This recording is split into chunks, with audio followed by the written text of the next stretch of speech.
என்ன இது? எல்லாம் மாறி இருக்கிறதே. நான் வாழ்ந்த காலத்தை போல் இங்கு எதுவுமே இல்லையே. இக்கால சூழலை புரிந்து கொள்ள வேண்டும் என்றால் யாரையாவது நாம் உதவி கேட்க வேண்டும். யாரை கேட்பது? மஞ்சள் மஞ்சள்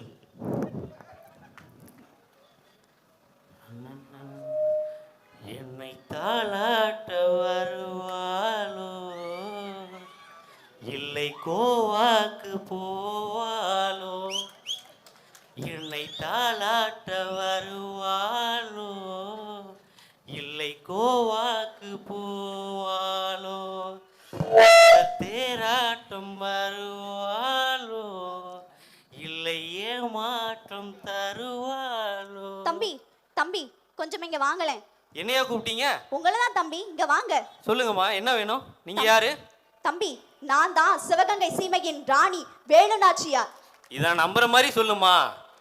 தம்பி, உண்மையதான் சொல்றேன். நான் தான் ராணி வேலுநாச்சியார். அப்படியா?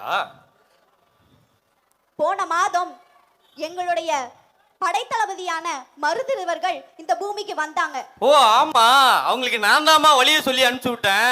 இப்ப தெரியுதுமா, நம்ம இது தப்பா பேசியிருந்தா என்ன மன்னிச்சுக்குமா.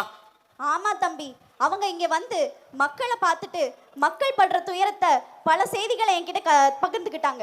அதனாலதான் நானே இதை நேர்ல பார்க்கணுங்கிறதுக்காக இப்போ இங்க வந்திருக்கேன். சரிங்கம்மா, உங்களுக்கு என்ன வேணும்னு சொல்லுங்கம்மா, நான் உங்களுக்கு எல்லாமே சொல்லி தரேன். என்னுடைய ஆட்சிக்கு அப்புறம் தமிழ்நாட்டுக்கு என்ன ஆச்சுங்கிறத கொஞ்சம் தெளிவா சொல்ல முடியுமா? அப்படியே உங்களுக்கு சொல்றேம்மா. நீங்க மன்னராட்சி முடிந்ததுக்கு அப்புறம் இந்த மண்ணில சுதந்திரம் பெற்று மொழி வாரியாக மாநிலங்கள் பிரிக்கப்பட்டது. கர்நாடகா கன்னடத்தை தாய்மொழியாக கொண்ட மக்கள் இந்த கர்நாடகாவில் வாழ்கின்றார்கள். ஆந்திரா ஆந்திரா இதில் தெலுங்கை தாய்மொழியாக கொண்ட மக்கள் இங்கு வாழ்கிறார்கள். இவர்களை இதை ஆள்கிறார்கள். இதோ கேரளம், இங்கு மலையாளம் பேசக்கூடிய மக்கள் வாழ்கிறார்கள். இங்க தூய மலையாளியே இந்த நாட்டை, இந்த மாநிலத்தை ஆள்கிறான். இதோ தமிழ்நாடு. ஓ, அப்ப தமிழ்நாட்டுல தமிழ் பேசுற மக்கள் வாழ்வாங்க ஆழ்வாங்க, அப்படிதானே? அப்படி சொல்லணும்னு தான் எனக்கு ஆசை. ஆனா நமக்கு சாபக்கேடு போல அது நடக்கவே மாட்டேங்குது. என்ன சொல்றீங்க தம்பி? ஆமாமா, எனக்கு ஒண்ணும் புரியல. கொஞ்சம் குழப்பாம சொல்லுங்க தம்பி. இங்க தமிழர் நாட்டுல தமிழர் இங்க ஆளவும் இல்லை, தமிழர் இங்க நிம்மதியா வாழவும் இல்லைம்மா. குழப்பாம இன்னும் தெளிவா சொல்லுங்க தம்பி.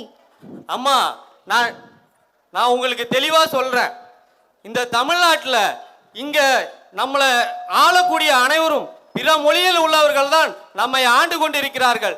இன்று வரையில் தமிழ் பேசக்கூடிய உண்மையான தூய தமிழன் இங்கு ஆளவே இல்லை அம்மா. தம்பி, தமிழ்நாட்டை தமிழர்கள் ஆளலனா அப்போ வேற யாரு தான் ஆள்றாங்க? அப்படி கேளுமா. இங்க தமிழ்நாட்டை இந்த திராவிடர்கள் தான் ஆண்டு கொண்டிருக்கிறார்கள். திராவிடர்களா? அவர் யார்?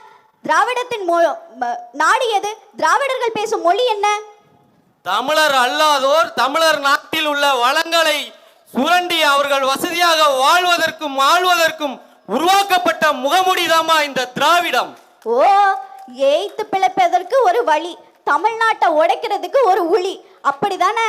பரவாயில்லையே, கப்புன்னு பிடிச்சிக்கிட்டீங்களே. தம்பி, இப்படி நாசமா ஆள்றவங்க யார் யாருன்னு எனக்கு கொஞ்சம் காட்ட முடியுமா? அப்படியே உங்களுக்கு காட்டுறம்மா. இவர்தான் எங்க அப்பாவை போடுப்பா. இவர்தான் எல்லாத்திலையும் நம்பர் 1. எதுலன்னு கேளுங்க. எதுல நம்பர் 1? குடிக்க வைக்கிறதுல எங்க இவர்தான் நம்பர் 1. ஆத்து மணலை கொள்ளையடிப்பது இவர்தான் நம்பர் 1. கனிம வளத்தை கொள்ளையடிக்கிறதுல இவர்தான் நம்பர் 1. ஒட்டு மொத்தமா தமிழ்நாட்டுல திருடுறதுல இவர்தான் நம்பர் 1. என்னப்பா இவங்கள ஆட்சியாளருங்கிற? போதும் போதும். அது மட்டும் இல்லம்மா, இளைஞர்கள் யாரும் போதியில் பாதியில் செல்லாதர்னு சொல்லிட்டு போற இடமெல்லாம் ஒயின் ஷாப்பை திறந்து வைப்பாரு. நீங்கள் உடலுக்கு கேடுன்னு தெரிஞ்சதை ஏங்க நீங்க விலை கொடுத்து வாங்கி குடிக்கிறீங்கன்னு சொல்லிட்டு இவங்களே அதை விற்பாங்க. அதை நம்ம கேள்வி கேட்டோம்னா தூக்கி சிறையில அடைப்பாங்க. என்னப்பா இதெல்லாம் பண்றவங்களாம் ஆட்சியாளர்னு சொல்றீங்க? போதும் போதும், இதெல்லாம் கேட்கும் போதே என் உடம்பெல்லாம் அனல் பற்றி வச்ச மாதிரி கோபம் வருது. இதுக்கே எப்படி நான் எங்க அப்பாவை பார்த்துட்டீங்க, அடுத்து எங்க சித்தப்பையும் பார்த்துட்டு போயிருங்க. எங்கப்பா சித்தப்பு? எங்க சித்தப்பு எடப்பாடி எங்கப்பா? இவர்தான் எதிர்கட்சி தலைவர். ஆனா இவர் கட்சியிலே இவருக்கு எல்லாரும் எதிரா இருக்காங்க. இவர் என்ன பண்ணார் தெரியுங்களா? என்னப்பா பண்ணாங்க? இவரு தேர்தல் வரும்போது விவசாயியா மாறிடுவாரு. தேர்தல் முடிஞ்சோட்டியும் விவசாய நிலங்கள் எல்லாம் சாலை விரிவாக்கம்னு புடுங்கிக்குவாரு. இவங்க தூத்துக்குடியில ஸ்டெர்லைட்டுக்கு எதிராக போராடுற மக்களை துப்பாக்கி வச்சு சுடுவாரு. இவருக்கு கொள்ளையடிச்சதெல்லாம் காப்பாத்துறதுக்கு கூட்டணிங்கிற பேர்ல ஒருத்தட்ட போய் சேர்ந்து எல்லாத்தையும் காப்பாத்திக்குவாரு. அரசை எதிர்த்தா துப்பாக்கியால சுடுவாங்களா? இது என்ன ஆங்கிலேயர் ஆட்சியவா? போதும் போதும், இதெல்லாம் கேட்கும் போதே எனக்கு ரொம்ப கோபம் வருது. இது என்னம்மா, இதை விட பக்கா மாசு ஒண்ணு இருக்கு.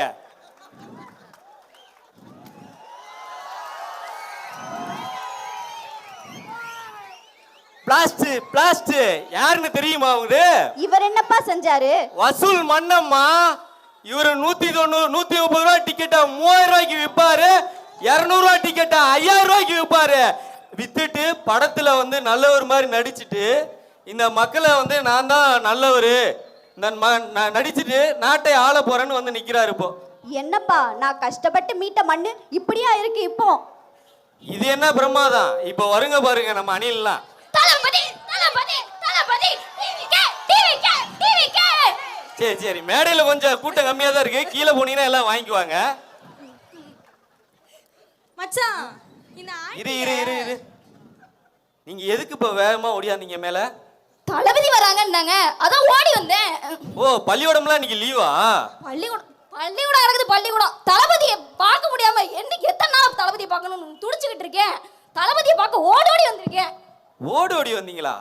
நான் பள்ளிக்கூடத்துல லீவு சொல்லிட்டு ஏதோ விளம்பரத்தை சீமானோட கூட்டத்தை பார்க்க வந்திருப்பீங்கன்னு பார்த்தா நீங்க என்னமா அப்படி வந்திருக்கீங்க? அது கிடக்கு மச்சான். உங்க சரி, நீங்க யாரை பார்க்க வந்தீங்க? தளபதி. தளபதியா? தளபதி இப்ப இங்க வரல. உங்களுக்கு கொள்கை தலைவர்னு ஒருத்தர் வச்சிருக்காங்க தெரியுமா? கொள்கை தலைவரா? அவர் யாரு? அவர் அங்க 5 போட்டால காட்டுவாங்க. ஹலோ,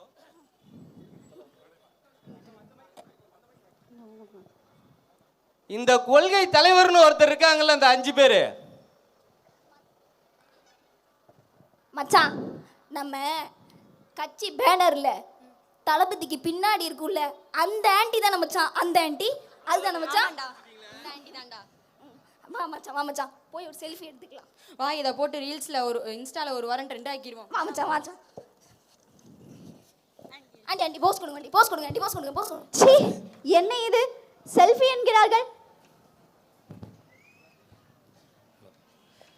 இவங்க கட்சி செல்படிக்காதுன்னு தெரிஞ்சுட்டு இவங்க செல்ஃபியா எடுத்துட்டு திரியறாங்க ஊரா. இத வச்சு எப்படி ஒரு வாரம் ஓட்டிடுவாங்க? ஆண்டி பெரியார் மாதிரி எதுக்கும் பார்த்து நில்லுங்க, இதெல்லாம் கொஞ்சம் அறிகுறி கடிச்சு வச்சிரும். ஆண்டி பெரியார் மாதிரி நீங்களும் எங்க கட்சி தலைவர்ல ஒண்ணு ஆண்டி, ஒண்ணு. ஆமா, நான் இவங்க 2 பேரும் ஒண்ணு. டீ கடையில் நின்னு தின்னு பாரு பண்ணு. கட்சி தலைவரா? உங்க கட்சியோட கொள்கை தான் என்ன? அது தளபதி கிட்ட தான் தெரியும். தளபதி கிட்டயா? அது பனையூர்ல தாமா இருக்கு.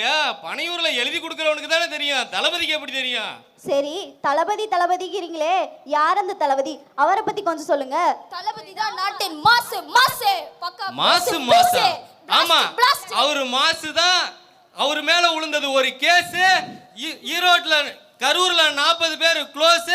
தலைதறிக்க ஓடினார் உங்க பாஸ். எப்பயாவது பிரஸ் மீட்ல வந்து பேசுமா? இதெல்லாம் ஒரு லூசு. போங்க கீழே. டீ வைக்க போங்க.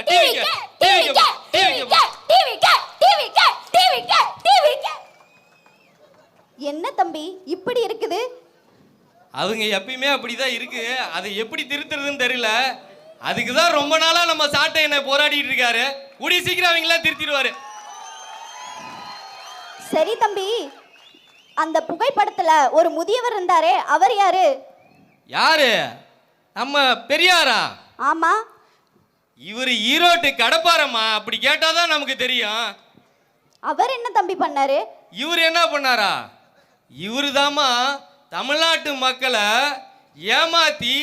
ஏமாத்தி திங்கிற திருட்டு திராவிட கும்பல்களோட மூலவர் இவர், உருட்டு மூலவர் இவர் தாமா. இவர் ஒரு ஆள் அடிச்சா போதும், எல்லாமே முடிஞ்சு போச்சு. ஆனா இவரு தான் உங்களெல்லாம் படிக்க வச்சேன்னு சொல்லிட்டு திரிகிறாரு, பெண் உரிமையெல்லாம் பெற்று கொடுத்தேன்னு சொல்லிட்டு திரிகிறாரு. என்னன்னு கேளு. என்ன ஏமாற்று இது? பெண்ணுரிமையை மீட்டவர் இவரா? நான் ஆட்சிக்கு அரசாணைக்கு வரும்போது நான் ஒரு கைம்பெண், எனக்கு பல மொழிகள் தெரியும், நான் படிச்சவ இல்லையா? எப்படி இவரு பெண்ணுரிமையை மீட்டாரு உங்களால சொல்ல முடியும்? அப்ப அதையும் உருட்டிட்டு தான் அலையறாங்களா அவங்க? என்ன தம்பி இப்படி? என் படையில எத்தனை பெண் புலிகள் இருந்தாங்க தெரியுமா? நான் படை கட்டி, நான் அரசாட்சி செஞ்சு, நான் கைம்பெண்ணா இருந்து, நான் ஒரு நாட்டையே ஆழ்ந்திருக்கேன். அப்போ நான் படிச்சவ இல்லையா? எனக்கு நாடாளும் தகுதி இல்லையா? பெண்ணுரிமையை மீட்க இவங்க யாரு? அதானே, இதெல்லாம் நாங்க சொன்னாதான் எங்களை திட்டுறாங்களே. என்ன தம்பி, நான் மீட்ட மண் நல்லா இருக்கும்னு நினைச்சேன், இப்படி இருக்கு. இப்படி இருக்கிற மண்ணை மீட்க யாருமே இல்லையா? ஒருத்தர் இருக்காருமா. யாரு தம்பி அது?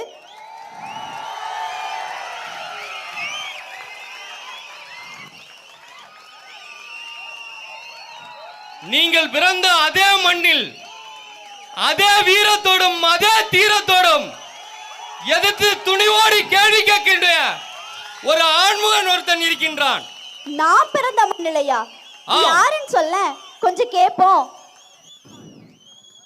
அரணையூரில் அண்ணம்மாள் பெற்றெடுத்த அருந்தவ புதல்வள் எங்கள் அண்ணன் செந்தமிழன் பெற்றெடுத்த சீமானவன். செந்தமிழன் சீமானா? அவர் யாரு? அவரை பத்தி கொஞ்சம் சொல்லு.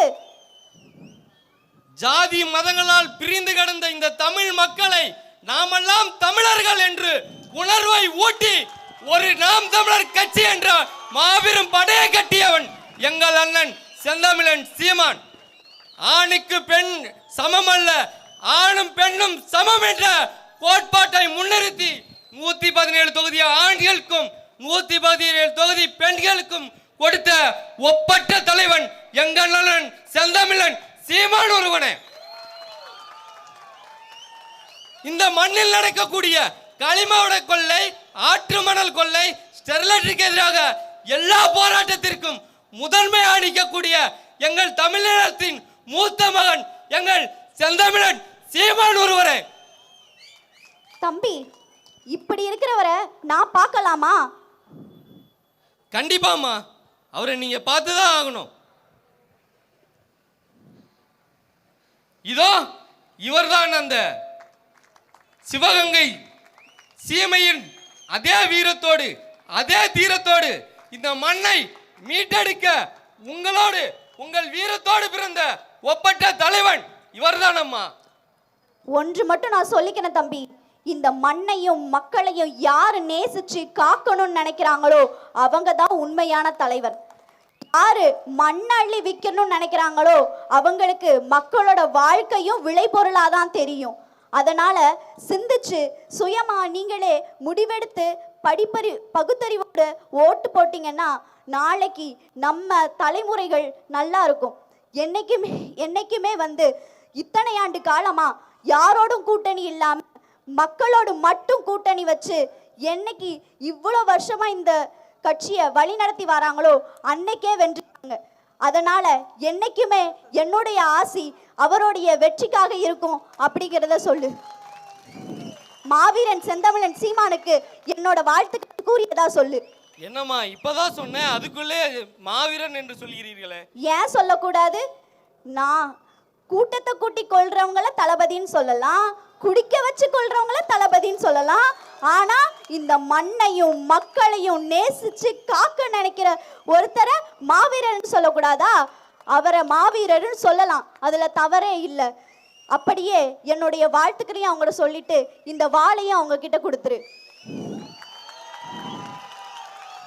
மண்ணெளி திங்கிறவன், ஆத்து மணல் கொள்ளை அடிக்கிறவன் அவங்கிட்ட எல்லாம் வாழ் இருக்கும்போது அதை தடுத்து போராடக்கூடிய எங்க அண்ணன் கையில இருப்பதுதான் இதுக்கு மிகப்பெரிய வெற்றி.